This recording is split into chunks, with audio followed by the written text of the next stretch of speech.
Welcome sa Kabayan A, Kwento, Kape at Canada, kung saan tampok ang mga kwento ng mga Filipino-Canadian immigrants, ang kanilang paglalakbay, pagsubok at tagumpay sa pagtupad ng pangarap sa Canada. Sa episode na ito, makakasama natin ang isang espesyal na panauhin, si Mr. Luis Limgenco mula sa Toronto. Si Luis ay isang entrepreneur, investor at community advocate na nagsimula ng bagong buhay sa Canada noong 2001. Kasama ang kanyang asawa, sinimulan nila ang pag-iipon at pag-invest ng agresibo sa real estate.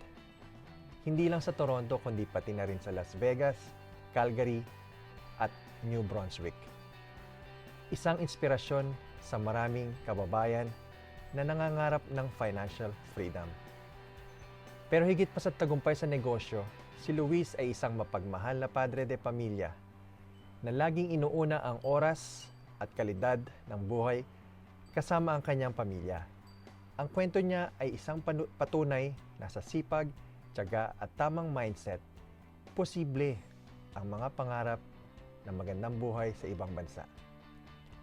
Samahan niyo kami sa makabuluhang kwentuhan mula sa mga pagsubok na nalampasan, tagumpay na naabot at mga pangarap pa para sa hinaharap. So kabayan, timpla na ng kape, tara at kwentuhan tayo. Good day mga kabayan. In this episode, we have a special guest, a good friend, and isa sa mga idol natin in terms of living your life, ika nga in your own terms. He's an accomplished professionally at also as a real estate investor. Came from humble beginnings or started with humble beginnings dito sa Canada. Yung storya niya, he came here with they're newlywed, kumbaga, nung kanyang asawa came here with $16,000 in their pocket. 12 And lang, 12,000 lang. 12,000. Oh, yan, mas maliit pa pala. $12,000 in their pocket and grew that money into a real estate portfolio worth over $10 million now. So, idol natin, walang iba kundi si Mr. Luis Limgenco. Kumusta Welcome, po? bro. Kumusta po? Maraming salamat, Fred, for having me. Maraming salamat sa oras mo, and syempre sa mga nanonood ng channel mo. Maraming salamat for joining So us. bro, kwento mo nga yung pagdating niyo dito ni Sis Oying. Were you paano kayo nag-adjust? Paano kayo nagsimula? Kasi napakaganda ng storya mo kasi a lot of people, a lot of Filipino Canadians na mag-i-immigrate or nag-immigrate dito can relate dahil talagang marami katulad ko rin, nag-start tayo from So zero. salamat, Fred. So to answer your question, dumating kami ng misis ko dito, bagong kasal kami sa Pilipinas. And then doon pa lang sinabi na namin na aalis na kami sa Pilipinas kasi nga nung time noon si Erap yung presidente. Sabi namin wala nang kinabukasan dito sa Pilipinas. So pagkakasal namin, within 3 months nag-pass kami ng application form namin for permanent residency dito sa Canada. And then I remember pagka-pass namin ng application within 6 months nakuha na namin yung PR. Noon ang bilis-bilis, no? So Mabilis within lang, 6 yeah. months lumabas yung PR namin. And then punta na kami dito noong 2001, no? Siyempre as an immigrant, lahat ng ipon namin bagong kasal kami, yun na nga yung sinabi mo yung $12,000, yun yung ipon namin, wala pa kaming bahay, nakikitira lang kami sa magulang ko noon. Yun ang binaon namin. Tapos punta kami rito, wala kaming trabaho. Pagdating dito, syempre nakituloy kami sa kamag-anak namin. And then apply kami ng trabaho, and then eventually nakahanap kami ng trabaho na nasa linya namin, no. Swerte naman kami, no, na na na na na nakuha namin yung trabaho na gusto namin, no. Yeah. Yung misis ko teacher siya sa Philippines, ako naman nasa finance ako. So nakakuha ko ng senior financial analyst job sa isang telecommunications company. So swerte kami. So I guess yung una naming lesson dito is naniniwala kami na sabi nila, yeah, you have to start from the bottom, no? Pero kung may pinag-aralan ka naman, kung sa tingin mo namang magandang qualifications mo, tirahin mo yung yung gusto mo. Kung financial analyst ka sa Philippines, subukan mong tirahin yung financial analyst Mag-apply job doon, yeah. dito rin 'no. Yeah. So, sinuwerte kami 'no, it took us mga several months, mga 3, 4 months, Mhm. nakuha namin yung jobs na na ginagawa namin sa Philippines. Yung background niyo So, is, yeah, and again, nagamit niyo. hindi siya imposible 'no. I know Yes. may mga kuwento na sabi nila start from the bottom. Nasuwerte kami na nakuha namin yung jobs na ginagawa rin namin sa Philippines. Okay, so maganda yung simula namin dito. Very nice, very nice. And but that time, so newlywed, kailan kayo nagkaroon ng Nung anak intro or pa ako nun sa finance ano, madugo. oo, Nagsisimula yun pumapasok ako ng 9 o'clock ng umaga, tapos ang uwi na namin dun mga lumalabas mga 11 midnight na. Tapos kami ng oh, misis ko, ang oo. ginagawa ko, sinusundo ko siya, kasi magkalapit lang yung opisina ko tsaka yung eskuwela kung saan siya Yeah. sinusundo ko siya, imbes na umuuwi kami, bumabalik kami sa opisina ko at dun na kami nagdi-dinner. Yes. So gano'n na nangyari kaya kinukuwento ko 'yun kasi dumating kami 2001, nagkaroon kami ng baby 2004. Okay, So 3 3 years years kami after. walang baby kasi nga Oo, wala kaming oras na yung na time. wala na akong ginawa kundi magtrabaho na magtrabaho and, minsan pati weekends, nagtatrabaho din ako 'no. So Oo. so isipin mo 'no, 9 o'clock ng umaga, uuwi kami ng midnight midnight or close to midnight, tapos the next day 9 o'clock ulit. So gano'n yung Start buhay ulit. namin, gano'n yung Yeah. buhay namin. So halos wala ng oras para gumawa ng baby. So 'yun. So 2004 pa kami after 3 years pa kami nagkaroon ng baby. Okay, Okey. that's good, that's good, that's good. The good story kasi marami din naman talagang mga Filipino-Canadian immigrants dito na makaka-relate din diyan, right? Na makikita na lang kayo ng mag-asawa mo, hi, hello, and then the other one, especially Yeah, mga yeah, for shiftings, sure. and then they just go to their separate works. And then yun nga napag-usapan din natin so may mga kamag-anak ka dito and Marami akong kamag-anak, yeah. oh, so bro, besides do sa kamag-anak mo, were there resources or humingi ka ba ng tulong sa mga community center, Filipino center or something Yeah, like that? nung time ko kasi hindi pa masyado uso yung ano, yung internet sa bahay, eh. Ang bihira yung may internet sa bahay ano. Oo. So nung time na dumating kami yung tito ko nun, very graciously welcomed us. Wala siyang internet sa bahay nila 'no. So ang Mm. ginagawa namin, nagpupunta kami sa ang tawag namin akong service center sa Canada, it's funded by the Canadian government, eh. It's like Service Canada Mga or oo, parang gano'n, parang parang employment gano'n, center, eh. May mga employment center, Employment center, yes, yes, meron mga nga, gano'n. So pupunta kami dun, may mga ano din, nakahilera din yung mga desktop, eh. oo, So pupunta ka lang dun, ang daming desktop dun, mga lagpas 20 yata yun, eh. oo. Tapos, pupunta ka dun, buong araw gawa-gawa ka ng resume, pasa ka ng Resume, pasa ng resume. Tapos naalala ko nung time na yun yung pangalan ng website is Workopolis. Workopolis din yung Workopolis, yeah. aggregated site ng mga Yeah, yeah. lahat. Jobs, So dun yes, yes. padala ko ng padala ng resume, pati misis ko padala ng padala, until eventually nakahanap kami ng trabaho na gusto namin. Actually, sorry, before that, Yeah. Sa Pilipinas pa lang isang strategy na ginawa namin, habang nasa Pilipinas pa lang kami, nung nakuha na namin yung yung Visa, PR namin, oo. nag-a-apply na kami ng trabaho. Sinasabi Sa namin, Pilipinas pa lang. so naalala ko dumating kami dito March, eh. After Christmas, mga January, nagpapadala na kami ng resume. Sabi ko, "Hey, I will be arriving in Canada in March. I will be Mhm, ready for interview in March." okey, So, dun palang nagjo-job hunting na kami sa oo. Pinas pa lang. So yun, gano'n gano'n kami May naghanap mga ng ano trabaho. naman bro, may mga nag-respond agad sa'yo, Oo, actually nakakatuwa nga kasi pagdating ko dito, meron akong interview agad, eh. oo, Pagdating ko rito the next day may interview na ako. Kasi nga sa January pa lang, oo, may mga kinakausap na ako, eh. Nagpapadala oo, na ako ng resume, eh. So alam nila na darating ako naalala ko yung date nun March 16, eh. mm, March 16, 2001 kami dumating dito. March 17 meron akong interview. okey, Kasi gusto ko kasi na pagdating dito kumbaga tira agad para oo, mabilis. The sooner we can find jobs, the better, right? That the was one better, reason why medyo mabilis yung pagkahanap namin ng trabaho, mhm. and at the same time nahanap namin yung trabaho na gusto namin kasi, ano 'to, Ready na kayo, eh, talagang matagal pa lang bago pa lang dumating bago pa lang, nagpapadala yeah, na kami ng resume, eh, tsaka may mga yeah, kinakausap na kami ng mga headhunters, eh. So that's yun. good. And sa experience mo bro, as a Filipino Canadian immigrant, did you had may mga difficulties, mga challenges ka ba that you think, yung mga sa trabaho or even, sa environment mo, may mga difficulties or challenges ka na naranasan because of, I guess may mga nakakausap kasi ako na because of their, educational background or yung kanilang background naging parang hindrance para Okay. go ahead siya sa trabaho. Okay, ganito, no? I'll answer it two ways kasi I think Sure, I know what you're asking, no?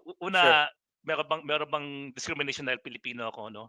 Mhm. So, ang mindset namin ng misis ko, um, um, when we go there, wag nating isipin na may racial discrimination. Wag nating Yep, isipin 'yon kasi yep.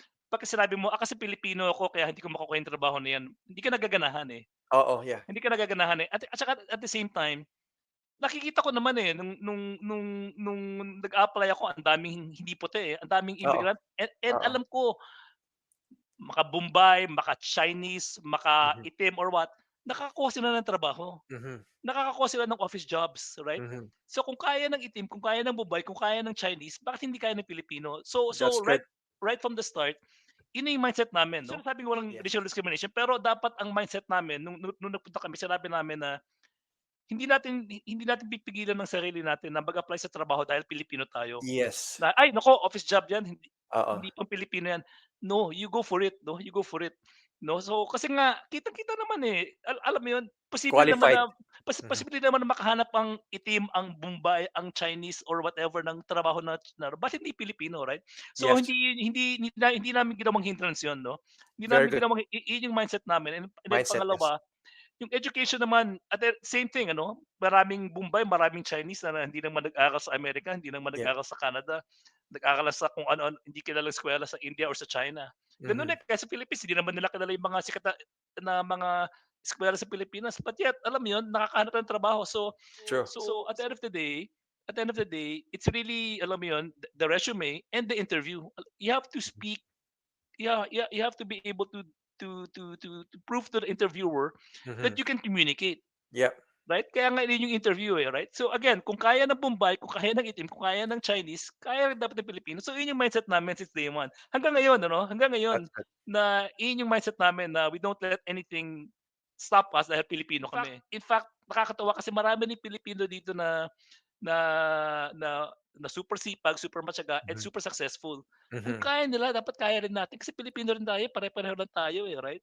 That's good, that's Right? good. So Right? so you would say talaga na mindset is the first thing na Exactly, very important. exactly. Yeah, 'Wag mong mamaliitin dahil Pilipino ka, "Ay hindi ko kaya 'yan, ay Pilipino lang ako." yeah. Actually dapat hindi Pilipino lang ako, Filipino dapat ako. dapat dapat Pilipino ako, May exclamation point. pride, yes. Oo, And Pilipino ako, right? totoo, and, if you 'pag nag-work ka kasi sa isang environment na diverse, sometimes parang meron talagang wall at the very beginning, eh. Parang you have to Yes, prove yourself that yes, you belong, 'di ba? yes, So if you have the yes, mindset and you have that qualification and alam mo na you can, do whatever yung job description that tells you to do, then by all means, right? exactly, Yep. exactly, exactly, exactly. Both of us, we're members of, Couples for Christ. And dito sa Canada, what do you think, yung community, is it important din sa iyong journey dito sa Canada? For sure, and I think yung community is what makes Canada home, 'no? Mhm. Yung eto, may kuwento ako, 'no, kasi Sige, nung bro. nagtatrabaho ako, may kaibigan ako na Malaysian, 'no, Oo. Malaysian. So naging magkaibigan kami kasi sinasabi niya, "Alam mo, ikaw ang pinakamalapit na kababayan ko." Oo, Kasi true. kasi bihira ang Malaysian dito, eh, 'no? Totoo, totoo. Um, sa kumpanya namin bihira yung Southeast Asian, eh, maraming Chinese, maraming Bombay, maraming puti, okey? Mhm. Um, konting siguro anyway, so kaya naging lumalapit siya sa'kin. Sabi ko, Oo. naging magkaibigan kami, tapos sabi niya, "Alam mo," yun na nga, sabi niya, "Ikaw ang pinakamalapit na kababayan ko." Kasi Mhm. yun na nga, wala akong kilalang masyadong Malaysian dito, 'no. Tapos Malaysian, yeah. kinukuwento niya pagka weekends ang lungkot-lungkot daw kasi sila lang pamilya nila, wala silang community. Mhm. So, importante yung community kasi like I said, it's what makes Home, Canada home. yes. Yeah. Kumbaga iba iba pa rin, sure nag-i-English tayo, 'no, pero yung mga closest friends mo, Mhm. yung mga kapwa mo Pilipino, eh. Kasi Totoo. ang first language mo Tagalog, eh. Ang Mhm. first language mo Tagalog, eh. Yung humor mo, yung mindset mo, yung wit mo, yung sense of humor mo, Tagalog 'yan, eh, Filipino, right? yes. So yung mga jokes mo, yung mga jokes nila nabebenta, Nage-get. nakukuha mo so iba yung ano, may pinagsamahan kayo kahit di kayo magkakakilala sa Philippines. Mhm, Dahil dito nagkukuwentuhan kayo, "Uy, ganito sa Makati noon, uy, ganito sa Divisoria noon." mhm, So iba iba yung effect nun 'no, iba yung effect mhm, nun dahil it makes Canada home dahil all of a sudden, pagka nakita kayo ng mga community mo, whether it's Couple for Christ or mga friends mo from other networks or circles, parang nasa Pilipinas ka. Parang mhm, nasa Pilipinas ka 'no. So importante 'yun kasi yun na nga, it makes Canada home and at the mhm, same time, alam mo 'yun, should you want to go into business or mhm.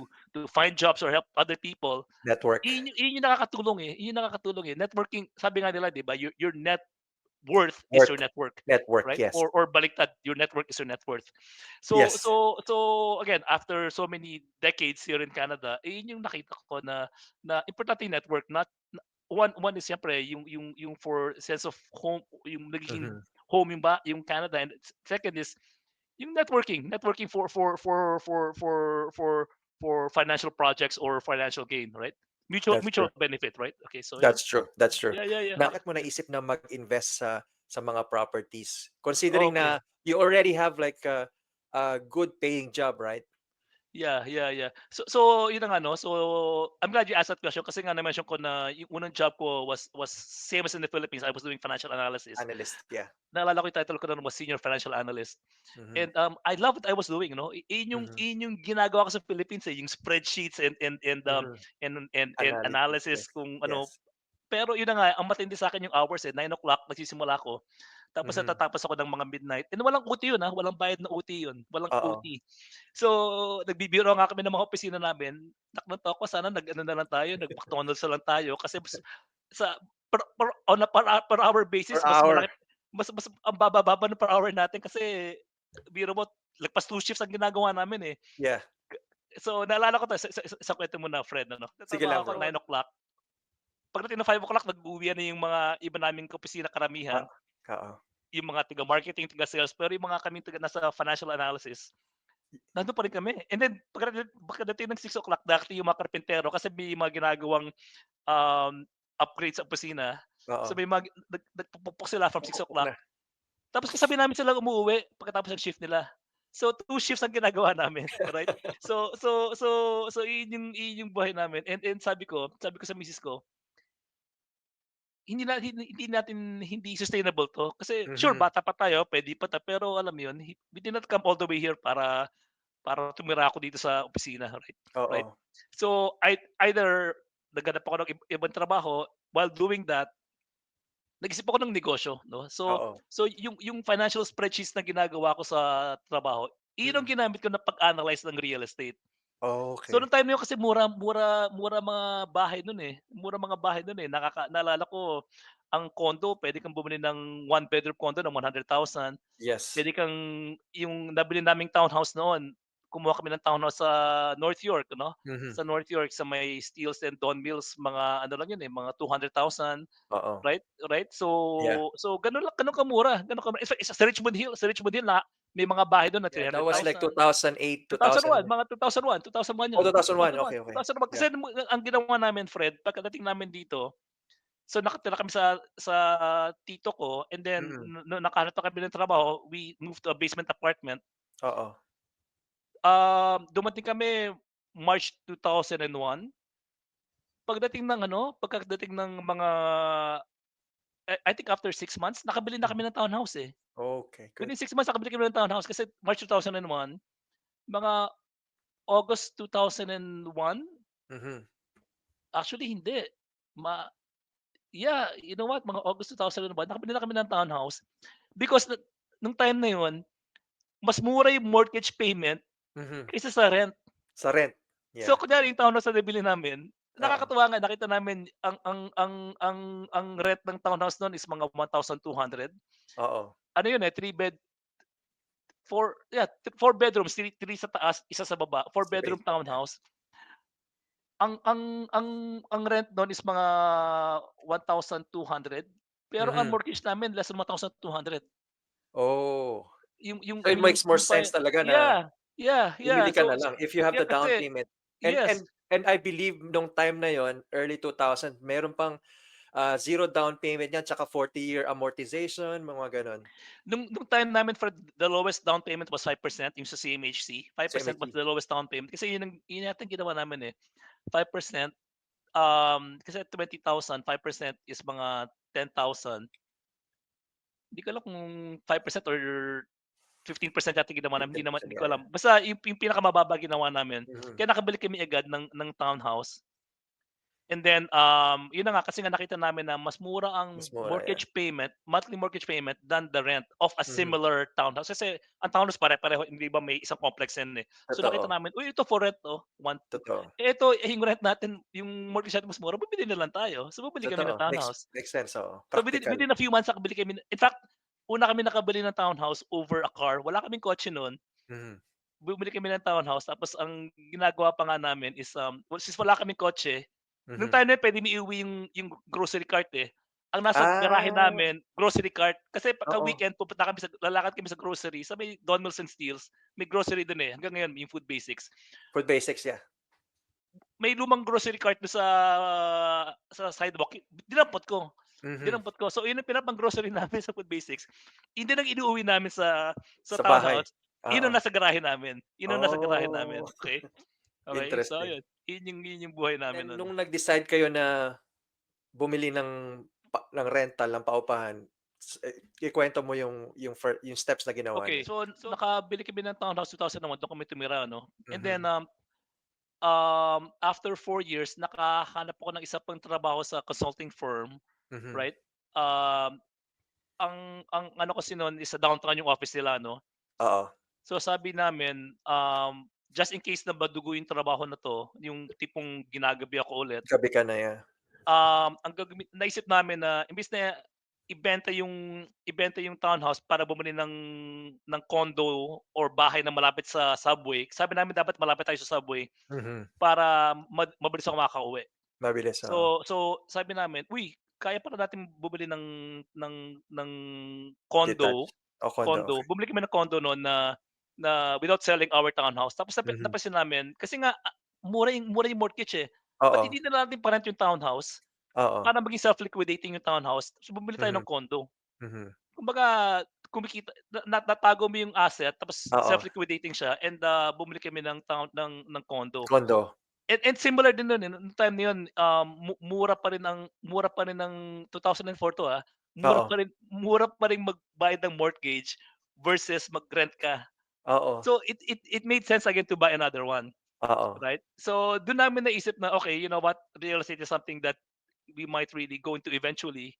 So dun nagsimula yung rental business namin dahil nga Okey, napilitan yeah. kami na lumipat dahil gusto namin na malapit sa train, sa subway station para Subway madali ako station, oo, makakauwi. So yun, totoo. yun yung And simula nung rental real estate journey namin. and then eventually nung sa condo na yun, if I remember correctly, nakabili kayo ng detached home, right? Yes, yes. So ginawa namin, dun na nga nagsimula, dun namin nakita kasi nga meron kaming townhouse ano. Mhm, So dun namin nakita na magandang negosyo 'to. So ang ginagawa namin Fred ano, nung bago dating kami dito sa Canada, siyempre wala kang pera, dun kami oo. nagsho-shopping sa Value Village tsaka Goodwill. Nung time na yun may Goodwill, eh. May goodwill pa, yes. Nung una nalaman namin yung Goodwill kasi yung misis ko nagtatrabaho sa school ano. Mhm, Tapos meron siyang ka-opisina ron sa eskuwela na ang ganda ng jacket, mhm, ang ganda ng jacket. Kasi siyempre sa Pilipinas wala namang talagang makakapal na jacket, eh. Alam yeah. mo yun, yung mga wool, Wool, hindi naman yes, binebenta sa Philippines yun. Tapos oo. sabi niya, "Uy, ang ganda niyan, Kasi sa Philippines uso yung mga matataba, 'di ba, yung Mhm, matataba. So nakita ng misis ko yung wool, sabi ko, "Uy, okey din yung wool, Tapos sabi nung ka-opisina niya na, "Alam mo maganda 'to, saan ko nabili 'to?" Sa Goodwill, goodwill, tinuro niya yung Goodwill sa downtown. uh-huh. Tapos, "Ano yung Goodwill?" Second hand daw. Tapos nung sinabi sa'kin ng misis ko yun, anong second hand? Kadiri naman 'yan, nagpunta tayo sa Pilipinas, hindi tayo Mhm, wala pang ukay-ukay sa Pilipinas nun, eh. wala So pa. very, very foreign yung second hand stores sa akin Mhm, 'no, sa yeah, amin. yeah. So, pero sabi niya, ang ganda nung suot ni Heather," pangalan niya Heather, "Ang ganda suot ni Mhm, Heather," ganyan. Wool jacket, ganda, ganda. Tapos nakita ko mahal yan, mga $700 yan sa ganito. oo. Tapos dun nabili niya raw ng 20. So, pinilit niya ako, sinamahan ko siya. Pinuntahan niyo, yeah. Sinamahan ko lang siya, sabi ko, "Naku bibili niyan, Mhm, kadiri yan," ano. mhm, Nung nandun ako Fred, nakita ko ang ganda ng mga damit. Ang ganda Totoo. ng mga pang-opisina, pang-porma. Mhm, Actually, so mhm, doon kami nagsimula na kumuha ng kinukuwento ko 'to Fred kasi yung savings namin ano, yung cost namin sa clothes napakaliit kasi very bumibili minimal, yes, bumibili yes. kami sa Value Village at ang gaganda. Tapos Mhm, tapos kasi nagtatrabaho ako sa opisina no'n, so naka-suit ako 'no, naka-suit ano. Minsan alam mo ba yung CFO, yung boss ko, mhm, pinupunan niya yung suit ko na suit, "Uy, ang ganda niyan, saan mo nabili yan?" mhm. Siyempre hindi ko sinasabi sa Value Village. Kaya sabi ko, sabi ko niregalo sa'kin ng misis ko. Tapos magaganda yung mga brand, yung mga mamahaling brand, yung mga Yeah, Zegna, bro, I yung can mga relate kasi oo, gano'n. So ganyan so din, yun, eh. Unang dating ko dito sa Canada, my uncle, yung uncle ko na sumundo sa akin, sinasabi ko nga kauna-unahang, shopping shopping store na napuntahan ko dito is Value Village. And yeah, then dun, I mean, yeah, makakakita ka talaga because sometimes dito 'di ba, Four Seasons, so yung mga tao after exactly, isang gamit lang, exactly, they donate or exactly, throw it away. So, I mean, exactly. yeah. Exactly. Actually, Fred, after 23, 24 years in Canada, Mhm, hanggang ngayon, do'n pa rin kami bumibili sa Value Village. In fact, mga 3 weeks ago, 3, 4 weeks ago, nagpunta kami sa Value Village sa may Oakville. Ang ganda, dami namin nabili na suit, no? So, alam yeah, yung anak oo, ko, ano na siya eh, nasa university na siya, 20 mhm, years old siya. Pumapasok siya sa eskwela, nakaporma siya, mhm. nakaporma. In fact, since high school poporma yung anak ko, eh. Oo, Naka-suit siya, nakikita ko nga naka si Manoj, naka-ano, yung post tapos mo. pinupuna siya ng mga kaklase niya, "Uy, ang ganda ng suot mo, Tapos nag-aaral siya sa Montreal. Mhm. Niloloko siya, ganyan ba yung fashion sense sa Montreal? Talagang ang galing, parang kang Oo, yeah, model, yeah, Montreal, yeah. Pero hindi nila alam, 90% ng clothes namin, buong pamilya, pati anak ko, Value Village. Mhm. Value Village 'no? Nakuwento ko 'to, Fred, kasi nga it helped us save faster. Dahil That's true. napakaliit ng wala kaming luho sa shopping, eh. Ang Mhm, luho namin really is close sa Value Village. mhm, Hanggang ngayon mhm, ginagawa namin 'yan. Itong painting na 'to, sa mhm. garage sale 'yan, eh, sa garage sale, $5 lang Oh, 'yan. nice, nice, So, yeah. hanggang ngayon yung mga hindi namin kailangan, yung mga luho, mga 'yan, mga painting, Non-essential talaga, oo. Value Village 'yan or sa garage sale. Mhm, Hanggang ngayon. So dahil napakaliit ng expenses namin at yung sweldo namin na malaki nakakuha naming savings, nakakabili kami ng rental. So mhm, yung tanong mo earlier, nakabili kami because nakabili kami ng meron kaming rental property ano, mhm, yung townhouse, sorry, yung townhouse pa rental yun yung una naming rental. And mhm, then after a couple of years buying that condo, nakabili kami ng ano, ng detached home, detached home, 'no? yeah. At yung detached home, ginawa namin is ini-split namin into 4 units, ginawa naming rental sa Mhm, Scarborough. Nung time na yun, naalala ko ang presyo nun mas mga I think 240K, detached home mhm, 240K, mhm. bungalow sa Scarborough, sa may ano yun, eh, sa may, Kennedy and Shepherd. Kennedy and Oh, Shepherd, nice, nice. Magandang area din yun, yeah, Kennedy and malapit sa Shepherd, mall, yeah. Kennedy and Shepherd. So Agent Court. Malapit do'n, malapit do'n. So,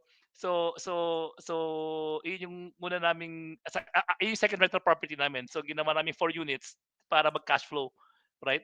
So, yun yung simula ng yun na nga, tuloy-tuloy hanggang And ngayon then pa rin kami. eventually nag-start kayong mag-invest sa US, right? Yeah, Knowing kasi yung anong nangyari story mo do'n, na nag-crash yung market sa States, eh.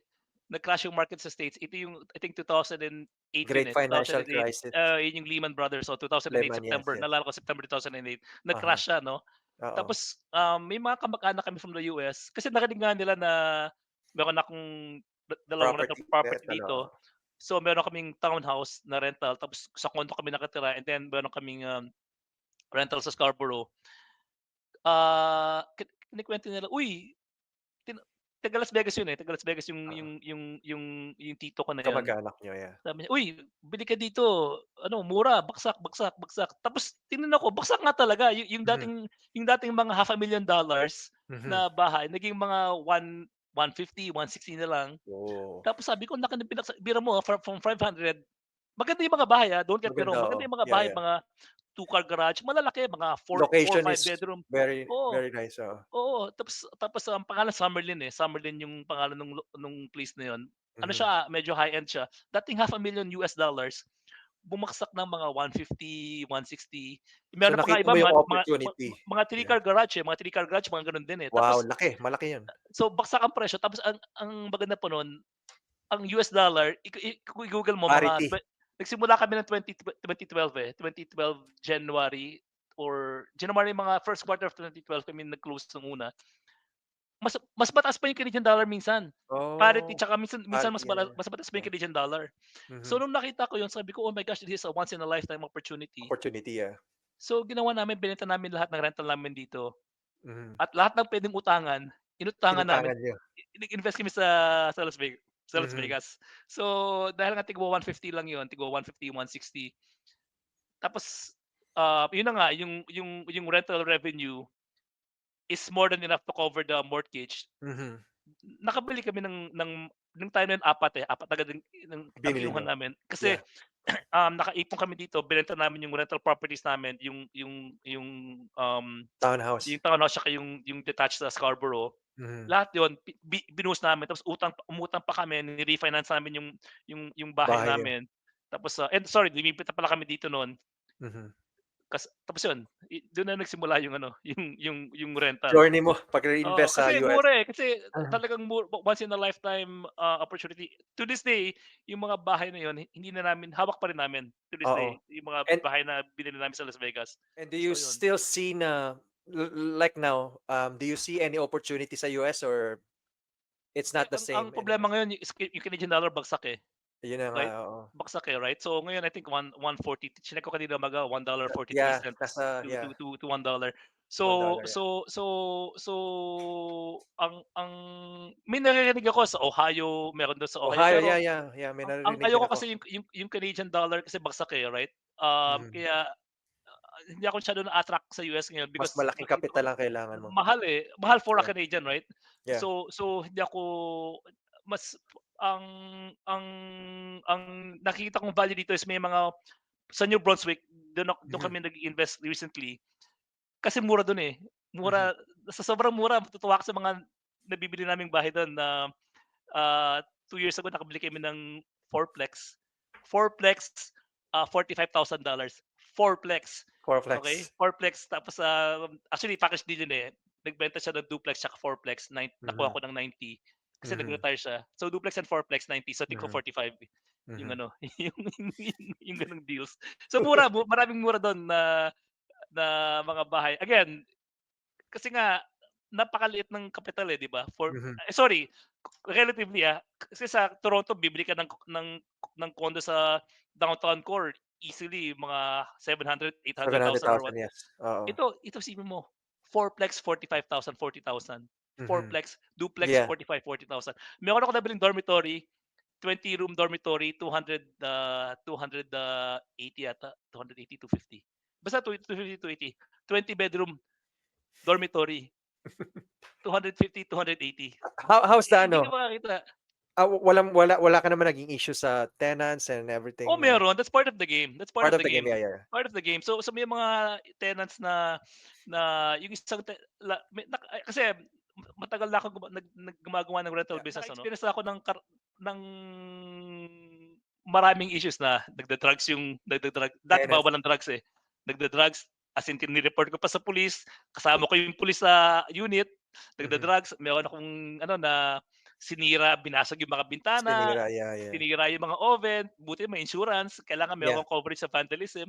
So Mhm. so so, maraming headaches.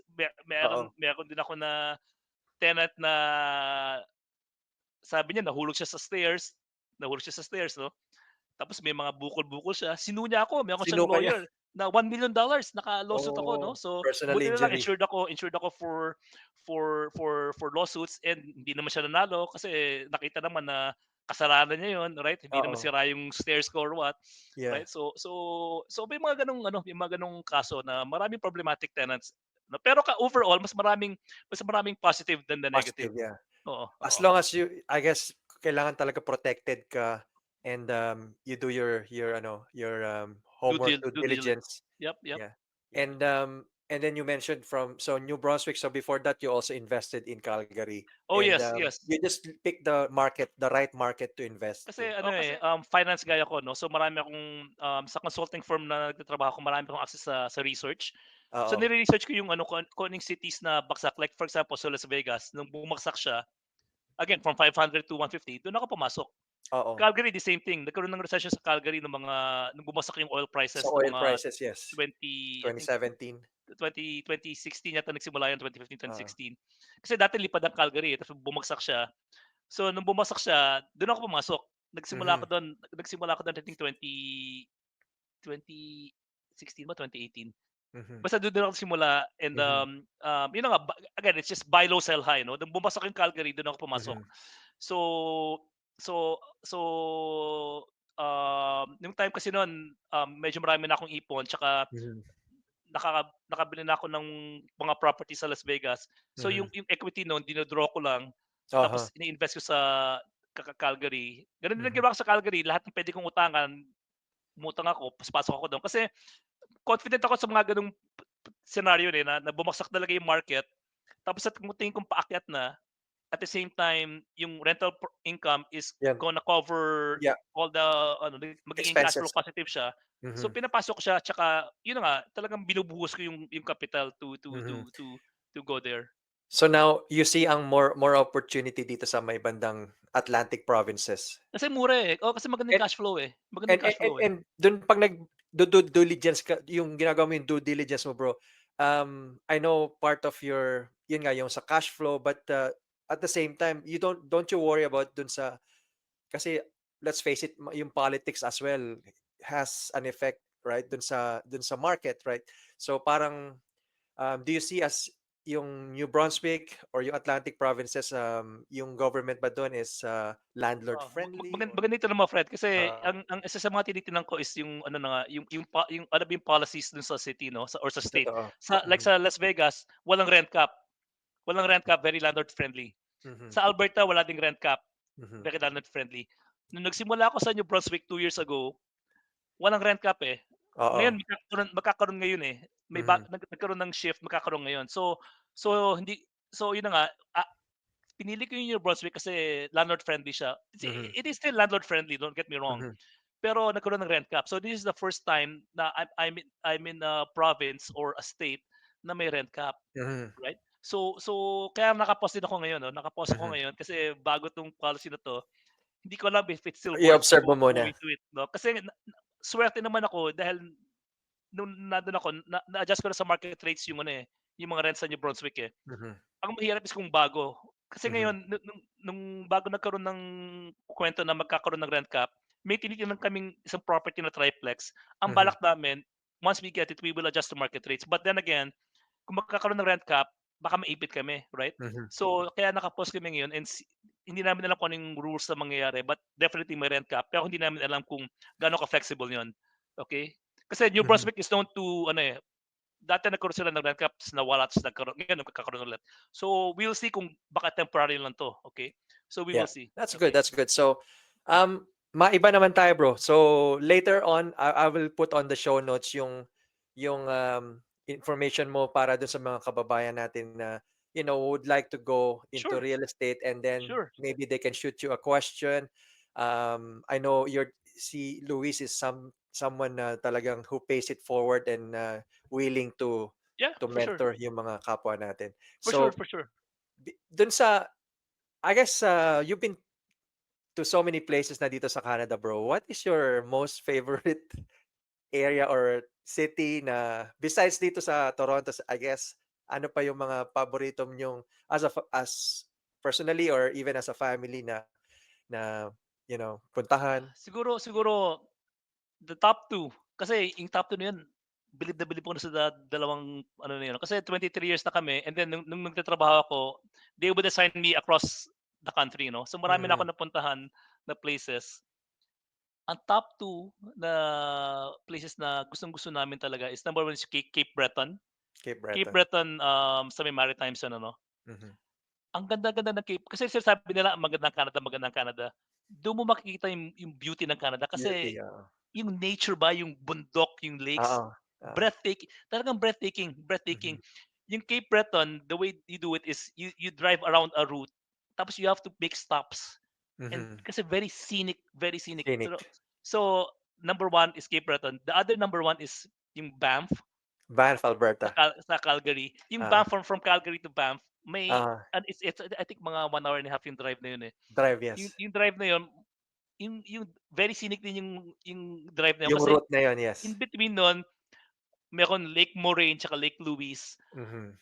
Yun yung top 2. Yun yung top 2 na na na Places dito sa sa Canada Canada. na Na pareho silang gustong talagang breathtaking, no? scenic, yes, yes.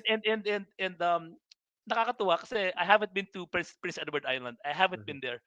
May na-meet ako sa airport, nagkukuwentuhan kami. mhm. Nakapunta na siya ng Banff, pero hindi pa siya nakapunta ng Cape Breton. Pero napunta niya yung PEI. Ang sabi niya number one niya, pareho siya, eh, Oo, PEI tsaka yung Banff. Sabi Banff. ko, "Hindi ko pa nakita yung PEI." Pero sabi Uh-huh, ko, kasi hindi niya nakita yung Cape Breton. Pareho kaming ano, ang number one namin, Cape Breton tsaka Banff. Banff. So, common namin Banff, pero ako sabi na, "Oh, nung nakita ko yun, dapat napuntahan ko yung PEI." Hmm, So, sabi nila, again, sa usap namin 'no, siya rin nakapunta na kung saan-saan. PEI tsaka Banff yung number one niya, okey? So yun yung ano, it's so definitely kung hindi ko lang kung nakapunta na kayo Fred, but it's definitely worth yung going Banff to. napuntahan na namin, Ah, PIA hindi pa rin tsaka yung Cape Breton, but we will put that on our list na oo, pupuntahan din. ang ganda, Mhm. iba, iba, iba. Dun mo talaga makikita talaga na, wow, Canada, right? Ang ganda ng 'di ba kasi kaya sinasabi nila ang ganda ng Canada, ang ganda ng Canada. Mhm, Canada is not Toronto kasi ang dami, maganda Toronto, don't get me wrong. mhm, mhm. Pero mas maraming talagang yung Canada, yung nature, Nature, hindi mga yes, yes. buildings. Yung Canada, yung nature like Banff and Cape That's Breton, they're true, up there. that's true. They're Kasi up nung there. bago din naman ako, nung hindi pa ako nakakarating dito, I always associate yung Canada with, lakes and mountains, fresh air, which is gano'n pa rin naman. Even in Ontario, right? Tayo may access tayo let's say lumabas ka Peterborough or sa may Muskoka, there's still places na hindi lang talaga yung Toronto. Even Rouge Park dito sa may Scarborough, if you Yes. just go there, very short, just go for a walk or hike. And Yeah, makikita mo yung maganda na malinis yung Canada, like hindi lang siya yung Toronto na very busy na puro buildings and all, right? exactly, exactly. And bro, so with that being said, may mga Canadian dishes ka ba na gustong-gusto or restaurants na you can share and highlight naman na para we can also put that on our list na Yun na nga, to mapuntahan? answer your question, puti lang ang alam ko na Canadian, eh. I mean, at saka sorry, smoked meat, yung Montreal smoked meat, Montreal, Canadian yes, yun. Montreal Ayun, smoked meat, okey yun, yes. okey yun. Pero, Yeah, yeah. it's not like hinahanap-hanap namin, like kami Mhm, ng misis ko kasi wala na yung anak namin dito, nasa Montreal siya nag-aaral. mhm. Pagka lumalabas kami, Kabalin, like kailan ba yun, 2 weeks ago, doon lang kami sa Kabalin, madalas kami sa Kabalin, mga Filipino food. So, Oo, oo. yun. And pagka siyempre may mga kaibigan ka or mga um, coworker na from Yeah. diverse backgrounds, ano yung Filipino food na sinasabi mo na, you guys should try this? Have you ever had an Actually experience na nakakatakot kasi ano, eh, kasi kasi ano, baka ma-turn off, eh, mhm, right? Baka ma-turn off kaya kaya ang very safe kami pagka inaano, ayaw namin sabihin dinuguan, pero gusto namin sabihin of course, dinuguan ng balut. of course. Pagka gano'n, lumpiang Shanghai muna, Oo, beginner ka, yeah. eh, Yun yung beginner mga ka, eh. safe 'no, Lumpiang pansit, Shanghai tsaka adobo, adobo, adobo, pansit, adobo, yun lang. Huwag mo sasabihin yung mga apritada, baka level 2 na yung apritada tsaka menudo, then advanced level yung dinuguan at balut, right? yung mga extremes. Oo, You oo. know what's funny kasi naalala ko din, may na-meet akong client na Indonesian siya, and then sabi nga niya, "You know what? You guys have that, uh, cook from with pork blood," yun yung dinuguan. Oo, I oo. love that, sabi niya. Pinupuntahan niya and then, dun mo na lang ibo-brought up yung May kaibigan ako Polish, eh. Polish, Polish, meron silang blood stew, eh. blood Nagustuhan stew. niya yung ano, eh, nagustuhan niya yung dinuguan, eh, yung Polish na kaibigan ko. Mhm. Yeah, yeah. Yeah. So, very good, very good. So, just to recap bro, kung may mga ano yung advice mo sa ating mga kababayan na I know yung life journey mo kasi is very interesting, from the beginning to what you have right now. And a lot of Filipino Canadians or even ibang immigrants would really aspire na kasi pumunta tayo dito para, mas gumanda yung buhay, right? Yeah, yeah, yeah, So yeah. opportunities and everything. What would you say would, yung what advice do you think yung pwede mong maibigay na they Okay. can do on their own para at least, ma-reach nila yung something similar to you, to what Okay, you number have? one siguro, number one is mindset ano, mindset. Mindset. Wag mong Yeah. isipin dahil Pilipino ka Mhm. hanggang hanggang hanggang hanggang a certain level ka na lang, Mhm. right? Right? May mga kilala ko na dating, factory worker, may kilala ko Mhm. na dating, Mhm. pandesal delivery boy. Ngayon, ang dami-dami nilang lagpas lagpas 100 Yeah, ang properties. rental unit Yeah. sila 'no. In fact, I learned from them. Mhm. Ito yung mga nag-aaral sa probinsya, alam mo yun, Mhm. hindi sikat na eskuwela sa Philippines, Mhm. tapos dating dito ng factory worker, dating dito ng Mhm. pandesal delivery boy, Mhm. they are thriving Mhm. ano. So yung mindset, very key yung mindset na hindi Mhm. porket nag-aral sila sa isang probinsya sa Mhm. na college sa Pilipinas, hindi porket nandito ka as factory worker hanggang dun ka na lang, hindi. Yep. Kaya mong umangat Mhm. and nakaka-inspire yun kasi kung kaya nila, kaya ko rin, Mhm. kaya nating lahat. Kasi Mhm. Pilipino yan, Mhm. Pilipino yan, Tapos, mindset ano, and then kasi importante sa mindset, pati yung sa sinasabi may naririnig ako na, kasi hindi ako magaling mag-English, hindi ako magaling Mhm. magsalita. Mhm. Itong mga kaibigan ko na 'to, Mhm. hindi rin sila magaling magsalita. Mhm. Again, factory worker, pandesal Mhm. delivery boy, pero ngayon Mhm. lagpas 100 rental units. Mhm. So, iyon yung ano, iyon yung mindset 'no. Mhm. Number 2 is yung discipline, okay? Mhm. Kung puwede namang mag-shopping sa Value Village, right? Imbes na Mhm. magsa-shopping ka sa The Bay or sa Holt Renfrew, sa Value Yeah. Village na lang. Yeah. Kasi wag ka manitira sa second hand ano. Mhm. Ang Nagpupunta ka sa Kabalen, sa restaurant, Kabalen, Yep. sa restaurant, yung kubyertos diyan sa Kabalen or sa kung ano mang restaurant sa Ulit-ulit. Moxie's, hindi naman brand new yan, Hindi Oo. naman brand new yan, Yeah. Yung kutsara na yan, ilang libo, ilang daan ang sumubo niyan, Mhm. right? Hinuhugas-hugasan lang yan, So kung Mhm. ikaw okey sa'yo na sumubo ng second hand Very good, na yeah. kutsara, ba't Yeah. hindi ka magsuot itong suot ko second hand 'to, ba't di ka Mhm. magsuot ng second hand? Lalaban mo lang yan tapos na, Mhm. right? So, una Makes sense. mindset, pangalawa, discipline, Save. and number 3 is yung ano, yung community. Importante yung Community. community 'no. Mhm. Hindi lahat pera kailangan makisalamuha ka na. Couples for Christ is one good example na Mhm. na alam mo yun, mingle with people who have good values 'no. Share the same At values, the end of the yes. day hindi lang pera pati yung pamilya mo, As a Mhm. father kailangan okey kang asawa, okey kang anak, okey kang Mhm. kaibigan, right? Mhm. So magtutulungan kayo, as a community, right? Mhm. Magtutulungan kayo, right? So iyon yung ano, iyon yung tatlong advice na mabibigay ko. So Mhm. mindset, discipline, and community.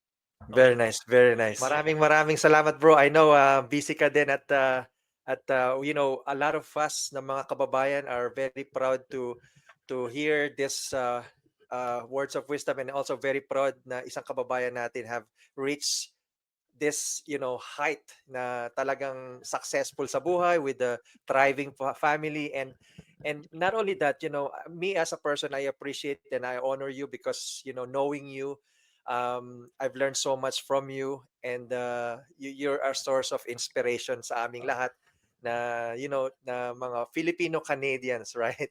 Na Pe- kung kaya mo, kaya din natin, right? Exactly. Pero bro, I also want to say na ang dami ko rin natututunan sa'yo, no? Mhm. Mutually learning. Mutually Mhm. learning, no? I honor you also, bro, kasi I like how you hustle, right? And, Mhm. and na-inspire ako sa'yo, bro. In fact, kaya nga gusto ko yung pagka nagkakwentuhan tayo, yung mga side business niyo Mhm. ng misis mo, Mhm. nakaka-inspire kasi ang ginagawa niyong mga negosyo is mga talagang active Mhm. business, hindi lang passive income, Mhm.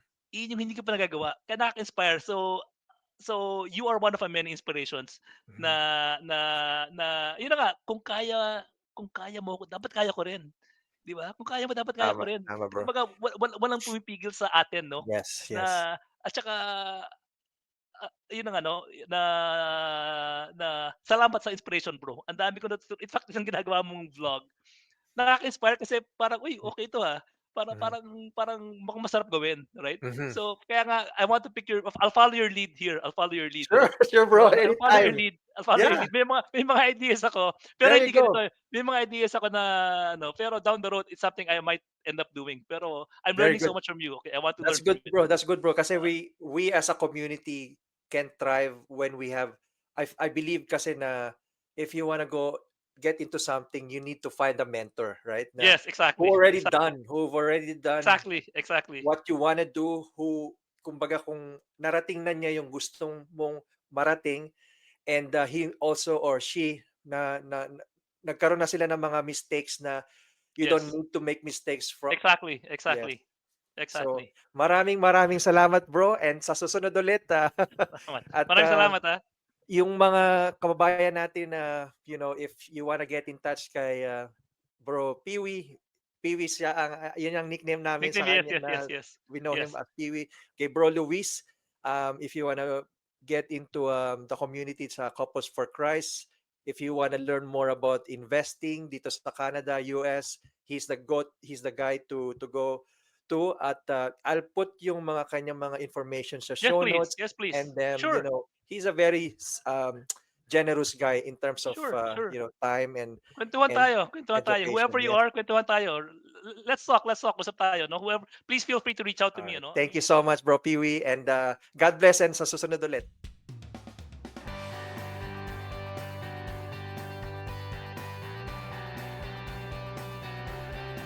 Kumusta kabayan? Welcome to Kabayan Inc., the podcast where we share kwento, sip some kape, and dive deep into life here in Canada.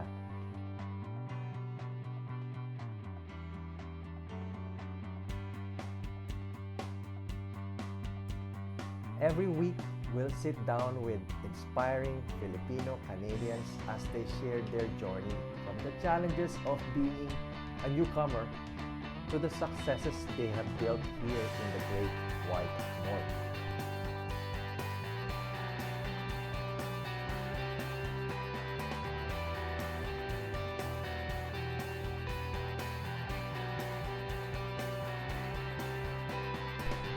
If you're looking for real talk, relatable stories, and a sense of community, you're in the right place.